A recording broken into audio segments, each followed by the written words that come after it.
বন্ধ নিয়ে করা কলকাতা হাইকোর্ট, আইনজীবীদের ভূমিকার সমালোচনা।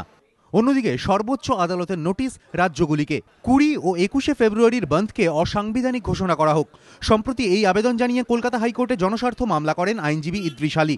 সেই মামলার প্রেক্ষিতে কলকাতা হাইকোর্টের প্রধান বিচারপতি অরুণ মিশ্র ও বিচারপতি জয়মাল্য বাগচির ডিভিশন বেঞ্চ এদিন বলে, কোনো আইন নয় বন্ধ ব্যর্থ করতে পারে মানুষের সচেতনতা। বন্ধ মানেই কর্মনাশা দিন, নষ্ট কর্মদিবস। এদিন তার সমালোচনা করে বিচারপতিরা বলেন, স্কুল ছুটি হলে যেমন উদ্বেলিত হয়ে ওঠে শিশুরা, তেমনি বন্ধ হলে দেশের এক শ্রেণীর মানুষ খুশি হন। চীন, জাপান সহ বিভিন্ন উন্নত দেশে এভাবে কর্মদিবস নষ্ট হয় না। এভাবে কর্মদিবস নষ্ট হলে তার প্রভাব পড়ে দেশের আর্থিক বৃদ্ধির ওপর। পাশাপাশি আইনজীবীদেরও কড়া বার্তা দেয় আদালত। বিভিন্ন কারণে কখনো পুরো দিন, কখনো বা সারাদিন কাজ বন্ধ রাখা দস্তুর হয়ে দাঁড়িয়েছে আইনজীবীদের। ঘটনার কড়া সমালোচনা করে ডিভিশন বেঞ্চের প্রশ্ন, আইন আছে, কিন্তু তা মেনে চলার বিষয়টি মানুষের অন্তর থেকে আসা উচিত।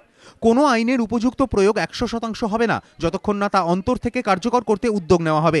কর্মসংস্কৃতি অন্তর থেকে আসা উচিত। আইনজীবীরাই যেখানে এভাবে কর্মদিবস নষ্ট করছেন, সেখানে কি করে আশা করা যায় নির্দেশ দিয়ে বন্ধকে অসাংবিধানিক বললেই বন্ধ হয়ে যাবে বন্ধ?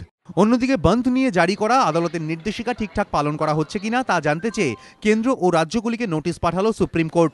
সম্প্রতি কেরলের একটি বন্ধ নিয়ে জনস্বার্থ মামলা দায়ের হয় সুপ্রিম কোর্টে। অভিযোগ করা হয়, বন্ধের দিন নীরব দর্শক ছিল সরকার, যার জেরে নষ্ট হয়েছে সরকারি ও ব্যক্তিগত সম্পত্তি। সেই মামলার শুনানিতেই এদিন নোটিশ জারি করে বিচারপতি পি সৎশিবম ও জে এস খেহরের বেঞ্চ। ধ্রুবজ্যোতি প্রামাণিক, এবিপি আনন্দ।